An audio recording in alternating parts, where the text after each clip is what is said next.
My mom always told me family comes first, until she created a group chat and left me out of it.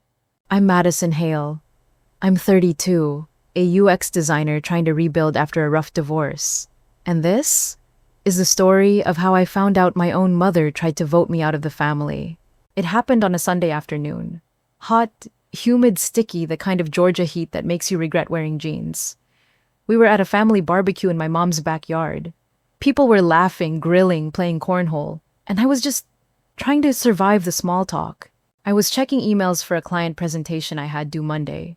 But my phone died, so I asked my cousin Jonah if I could borrow his real quick. He handed it over without looking up. No questions asked. I unlocked it, opened Gmail, and that's when I saw it. A notification slid down from the top of the screen. Group chat. Family future. The name alone made my stomach clench. I tapped it. I know I shouldn't have, but I did. At the top of the chat was a pinned message from my mom.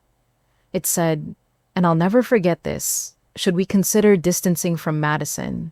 She brings drama, and she's been toxic since the divorce. There was a poll attached. 9 people had voted already.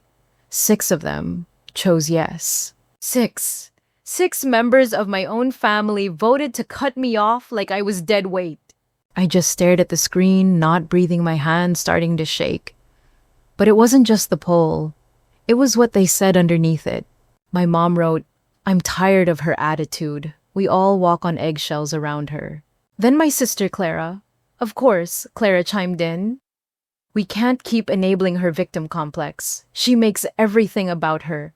Someone else replied with a laughing emoji and said, "Well, she did crash every family holiday with a breakup story or a business pitch." I felt like the air got sucked out of my lungs. I looked around the yard, and suddenly every laugh felt like it was at my expense. They were all just sitting there, eating ribs, passing potato salad, while a secret vote was happening behind my back about whether I still belonged. And the worst part, I still don't know what hurt more. That my mom started it, or that no one stopped her. Even as a kid, I knew I wasn't like Clara, not just in the little ways, like the fact that she loved dresses and I loved hoodies, but in the way people looked at her and barely noticed me. Clara was the family's pride. Beauty pageants by age 6, braces by 8, a boyfriend by 13, straight A's, prom queen, dental school, married by 25. Now she owns a clinic downtown with her husband who plays golf with my dad every Saturday. And then there's me. I taught myself how to code in high school. I got into design and moved to Austin. Then LA, worked in tech, built apps, helped startups raise money. But whenever I'd visit home, all I'd hear was, "So you still working on computers? Or worse? Are you ever gonna get a real job?" To my mom, tech meant I sat in a dark room with no friends. She once told someone right in front of me, Madison likes screens more than people. And when I got married, she thought maybe I'd finally grow up, that I'd settle into some normal life with a husband, a house, and Sunday brunches. What she didn't know, or didn't want to know, was that my husband was breaking me down, piece by piece. He made me feel crazy for asking simple questions. He'd twist my words, ignore me for days, and then blame me for ruining the mood. He made me believe I was the problem, and for a while, I believed him. But the day I left, I expected my family to be there, to say something like, "We're proud of you for getting out." Instead, my mom said, "Maybe if you weren't so difficult, he'd still be here." That sentence hit harder than anything my ex ever said, because it confirmed what I'd always felt deep down. To my family, I was never the one worth rooting for. Clara stayed silent through it all.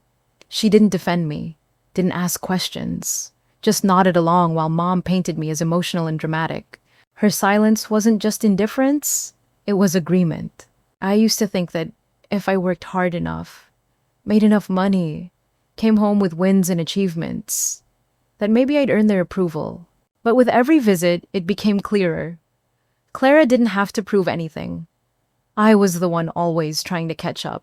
So yeah, when I saw that group chat, when I saw them voting on whether I should still be part of the family, it didn't come out of nowhere.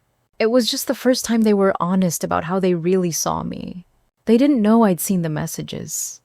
So I stayed and watched them perform. I handed Jonah's phone back like nothing had happened.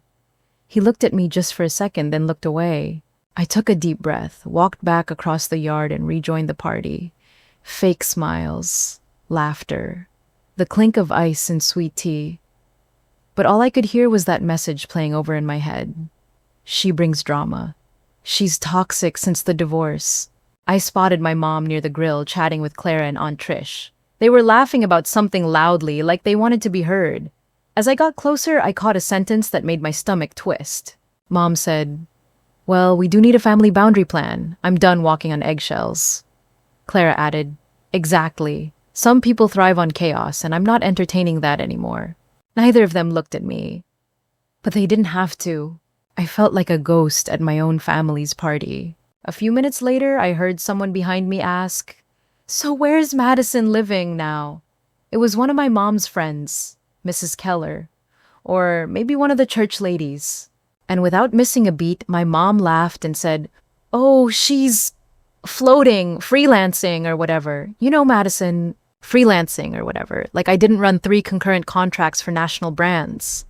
Like I hadn't just finished leading a UX redesign that increased conversions by 40%. But sure, freelancing or whatever." Then Clara jumped in. "She does that graphic stuff, right?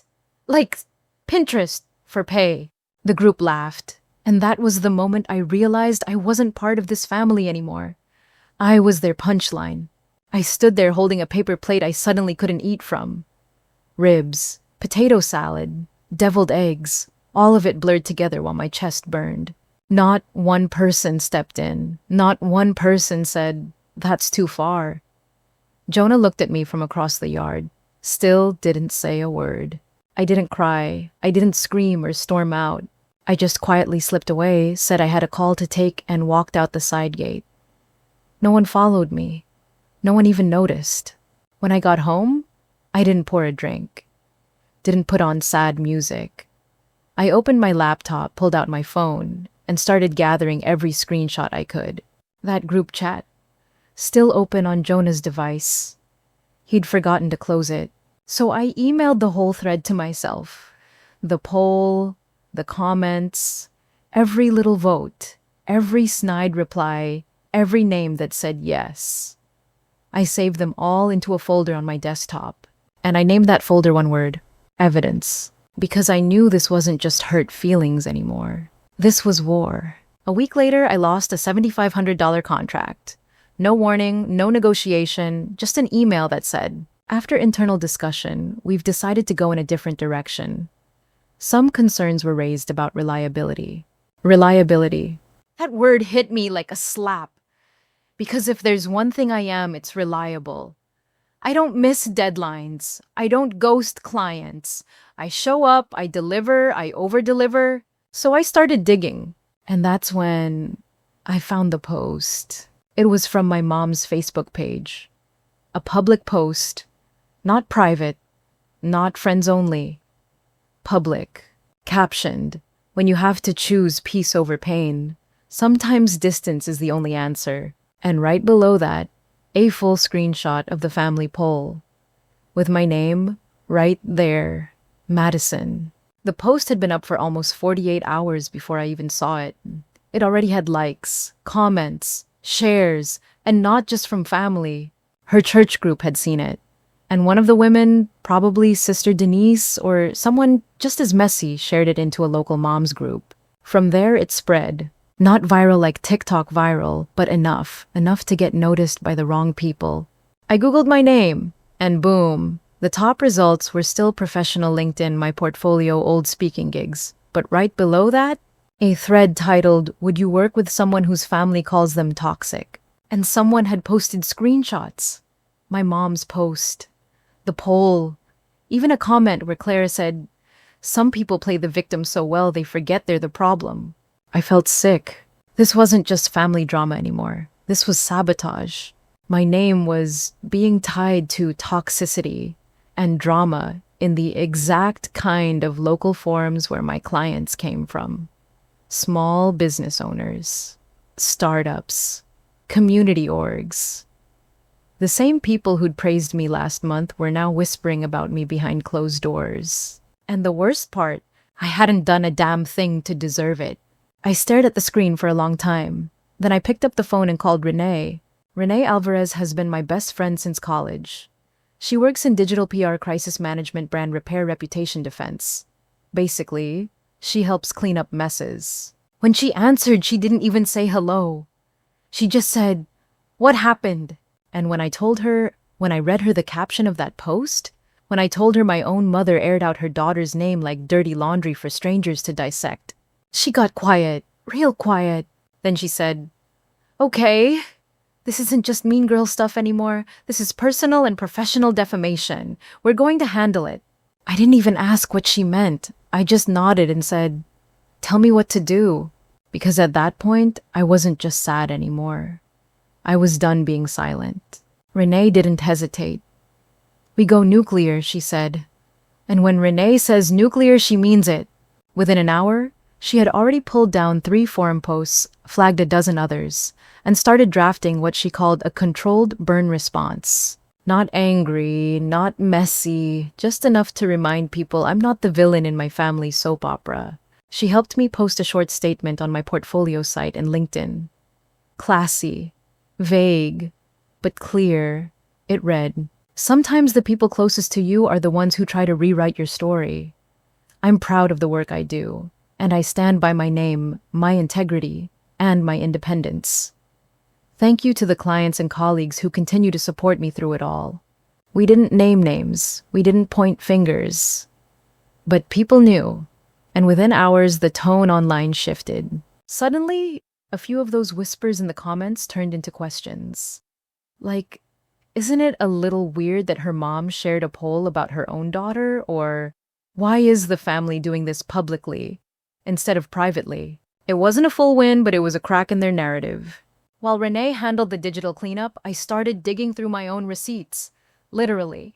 Bank statements, Venmo screenshots, old email threads. And there it was. An $8,000 transfer I'd made to my mom during her divorce 5 years ago. She had called me crying at the time, said she needed help paying legal fees, said she'd pay me back when things settled. Spoiler alert, they never did. I never brought it up. Because back then I still believed helping your mother was just what you do. But now I was being called a burden, a toxin, a liability. So that $8,000 became Exhibit A. That same night, I got a message from Jonah. Just 3 lines. "I didn't vote. I swear, I just didn't say anything either. I'm sorry." It didn't fix things, but it felt like a crack of daylight through a very dark window. I didn't respond right away, because honestly, I didn't know how I felt. About him, about any of them. The next morning, Renee handed me a name, Elijah Doss. She said he's a digital privacy attorney, young, sharp, relentless, and he hates when families pull this kind of stunt. I didn't think I'd be the kind of person to ever say the words I'm calling a lawyer about my mom. But after everything, after losing a $7,000 contract, after being called toxic, after being turned into content for Facebook likes, I realized maybe it was time I became the kind of person who stops letting people walk all over her. So I called Elijah, and that's when everything started to shift. We sent a cease and desist. They thought I wouldn't dare, but I did. Because I'd had enough of being their scapegoat and their punchline, their public shame post. Elijah reviewed everything, the screenshots, the emails, the public comments. He didn't hesitate. This crosses into defamation and reputational harm. We're not just talking family drama, we're talking real damages. So we drafted the letter, formal, direct, addressed to both Vera Hale and Clara. It demanded 2 things. 1, that the Facebook post be taken down immediately, and 2, that a public apology be issued for the emotional and professional harm they'd caused. No apology, no removal, we'd move forward with legal action. It felt wild surreal to see my own mom's name on a legal paperwork like that. But also, it felt like finally, someone was on my side. We sent it through Elijah's office, certified, documented, delivered. And for about 48 hours, silence. No post, No response. Nothing. Then came the explosion. My mom, Vera freaking Hale, went full meltdown mode. She posted a massive rant on Facebook. Public again, of course. She started with, "My own daughter is threatening to sue me because I want peace in my life." Peace. That was the word she clung to. She made herself the victim. Said she was being punished for speaking her truth. Said she didn't raise her daughter to be so vindictive. And people, God help me, some people believed her. The post got shared over 100 times in a day, and suddenly, Savannah was split in two. Her church friends started chiming in. "I'm so sorry you're going through this, Vera. Family is hard sometimes, but you have such a strong spirit." Clara even commented, "She's just trying to tear the family apart. Mom doesn't deserve this." But then, something else started happening. Screenshots of their poll, the actual receipts I'd saved, started popping up on Reddit. Renee had posted them anonymously on a thread about toxic family dynamics. It blew up. Within hours, people on Reddit were calling it what it was: narcissistic abuse, gaslighting, reputation sabotage. And then the comments made their way back into town. Someone tagged Clara's dental clinic. Someone else left a 1-star review that said, "Love your smile, hate your character." Her clinic's Yelp page tanked. Local business owners started whispering about Vera too, because in a place like Savannah, your image is your currency. And hers was cracking. The same women who'd hugged her after church last week, now scrolling Reddit at midnight, asking, "Wait, is this about Vera Hale?" And me, I just watched it all unfold. Not out of spite, not for revenge, but because for once I didn't have to say anything. They were exposing themselves. And now, they couldn't take it back. Funny how fast people stop smiling when the truth shows up. For weeks I had kept quiet. Let them spin the story. Let them paint me as unstable, emotional, dramatic. But then I realized I wasn't the one who should be ashamed. So one night around midnight, I sat down at my laptop, opened Reddit, and posted the full story anonymously. I titled it, "My Mom Created a Family Poll Asking If They Should Cut Me Off." It went public. I lost my job. I posted it to dar true off my chest, not for sympathy, just to get it out. I laid everything bare. The screenshots, the Facebook post, the comments from Clara, the silence from Jonah, the fallout.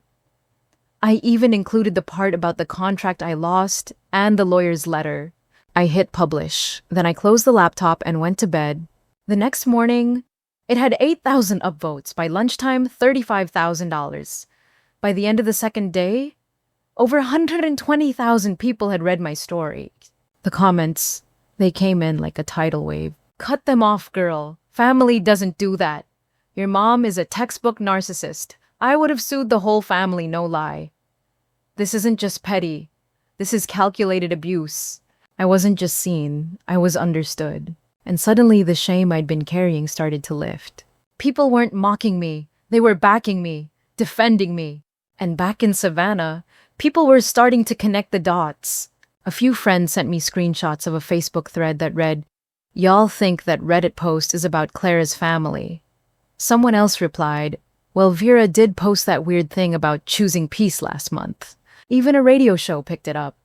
One of those local morning talk shows that plays in cars on the way to work. They read the Reddit post on air. Didn't name names, of course. But they didn't have to. One of the hosts said, "Who does that to their own kid over a divorce? That's cold." Meanwhile, I got an email from a name I hadn't seen in weeks. It was the client who dropped me. She wrote, "Hi, Madison. I came across something online that gave me more context around what happened.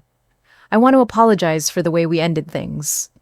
If you're still available, we'd love to have you back on the project."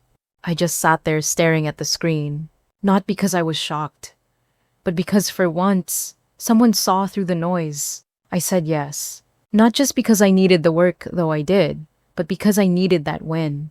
And more than that, I needed proof that I wasn't the problem. I never was. They just hated that I finally stood up for myself. I didn't need to destroy them. I just needed to tell the truth. But sometimes telling the truth has consequences.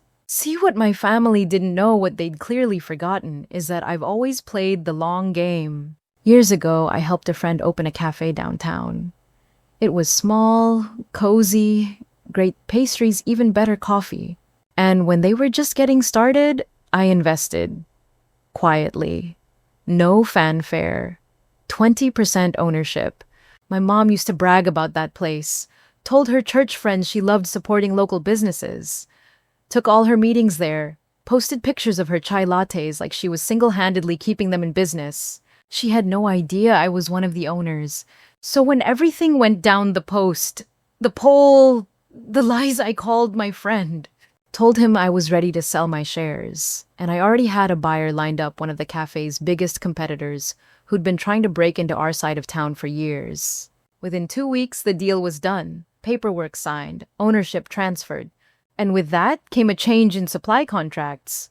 You see, the cafe's best supplier, local organic affordable, had an exclusive with my buyer.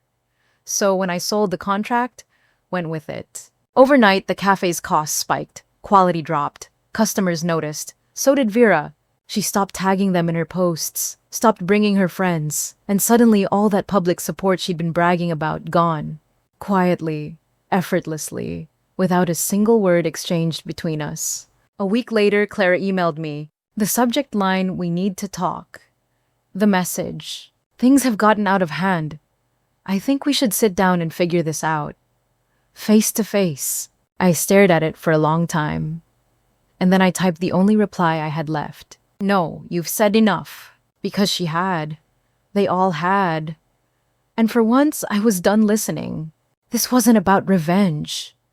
It wasn't about taking anything from them. It was about finally giving myself the power back. They had chosen to humiliate me in public. They had treated me like I was disposable. And now, they were the ones scrambling for control. All I did was step out of their shadow and let the light expose what was always there. They took a vote on my worth. I cast the only one that mattered. 6 months later, I'm no longer in Savannah. I left. Fully, finally, completely. I live in Asheville now. A small apartment with big windows, hardwood floors, and the kind of quiet that feels earned. I share it with my cat Bowie. He sleeps on the windowsill during the day and curls next to me at night, like we've both survived something. I lead a UX team now, a nonprofit focused on digital access for underserved communities. It's work that matters, and it's work where I'm respected, seen for my mind, my ideas, my leadership. No one here cares about my past. They care about my present. And that's been healing in ways I didn't know I needed. I'm also dating someone. His name's Marcus. He's gentle, smart, the kind of man who asks if I'm okay and actually listens when I answer. We met at a local meetup for creatives. I told him I was rebuilding. He said we all are, and something about that felt right. Jonah visits every now and then. Not often, but enough. We grab coffee talk about work, music, life. He apologized again the last time he came up. Said I should have spoken up. I knew it was wrong, and for the first time I believed him. Because you can feel when someone means it. We're not what we used to be, but we're trying.